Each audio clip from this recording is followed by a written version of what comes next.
So you've lost your cold calling mojo. A lot of times this is happening because you're attached to the outcome. Most SDRs think that the most important thing from a cold call is to book a meeting, right? We make all these calls.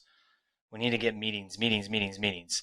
But the reality is, when we're making calls, there's actually a better outcome that we're looking at. And that's not necessarily just a meeting. It's something called a completion. So when we make a call, not everyone's in the market to buy. If you follow Chet Holmes' buyer's pyramid, and I talk about this often, only 3% of your market is buying now. 10% of your market might be buying and open to it. And the rest are either not thinking about it or don't think they're interested or know they're not interested. So if you only have a 1 in 10 shot of getting the most ready to go people in a cold call, the likelihood of someone taking a meeting from the very first call, and that's the only thing you care about, then you're missing out on a tremendous opportunity and it's killing your mojo. Rather thinking about every single conversation needs to result in a meeting now or it's a failed, a lost opportunity, rethink your process and rethink the number of outcomes you're seeking. There's actually 4 outcomes that you should be getting in any outbound activity. Yes, that's a meeting. 3, maybe 10% of the addressable market, if you're really hitting everyone in your market hard, you're going to get those. A no, hey, that's probably about 60%. Let me repeat that. 6 out of 10 times, you might get a no. These are people that do not think they're interested or know they're not interested. That's an outcome. It's not a meeting today, but a no is a actual outcome in the market, and it's one of 4 that you're seeking. A not now, this is probably a little bit of a timing thing, and that's people that are likely in the don't think they're interested, know they're not interested, or are not really thinking about that. That's 90% likelihood of getting something in the range of not now, if not already a hard no. So that's 9 out of 10 times it's either a no or a not now. And then finally, a not me. And a not me is really powerful as well. It's going to help you understand that you believe this person was the right fit. And if it's not them, who? And a lot of times we miss out on these opportunities because we're only focused on the one that's only likely to happen 10% of the time, when the reality is all 4 outcomes, yes, no, not me, not now, are all great outcomes from a cold conversation. So how do we get there?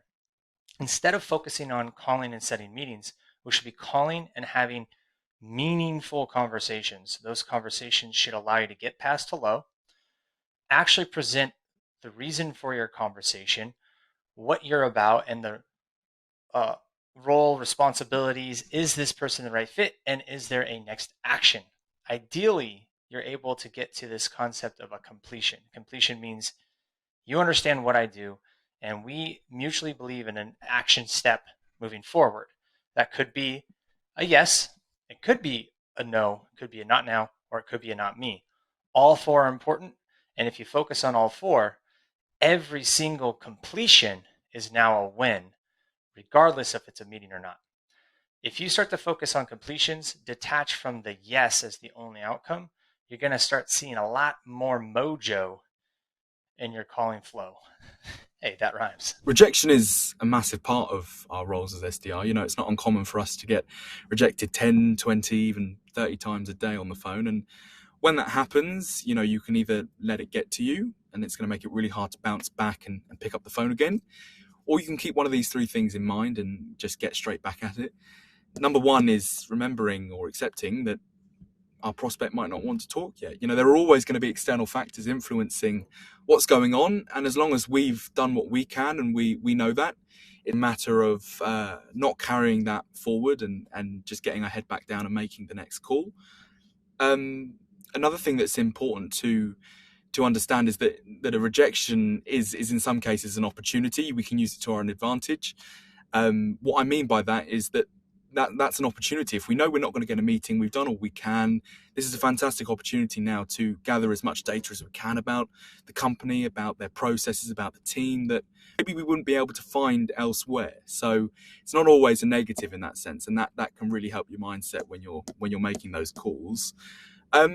And then finally is give yourself a bit of a chance. Try and make sure you're contacting people who you know are going to pick up, and B, are people you actually want to be speaking to.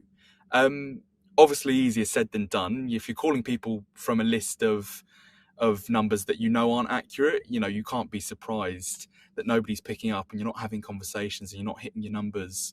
We're lucky at Cognism. We don't really have that problem as much as others. We've got access to the best mobile numbers on the market. So when you know the other person you're speaking to is going to pick up and you're going to be able to have a conversation, it's pretty hard to lose your mojo. So okay, so not every call has a guaranteed outcome, and it can be easy to feel like you've lost your mojo when you face too many rejections in a row. So here's what our team do to help them get their cold calling mojo back. First step is focus on having a conversation with the prospect. Let's remember we're speaking to a human at the end of the day. You shouldn't be hyper-focused on the outcome, but rather have meaningful conversations with the prospect. Next step is to check your approach. Are we seeing any themes in terms of what the prospects are saying? Are they saying ask to send an email? Are they most of them dropping off after the hook? Are some of them booking but then not showing up? Work with your peers and mentors to fix the most common issues first. And then final step is simple. Don't give up. You never know where your next conversation will lead to, and you certainly can't book a meeting unless you pick up the phone.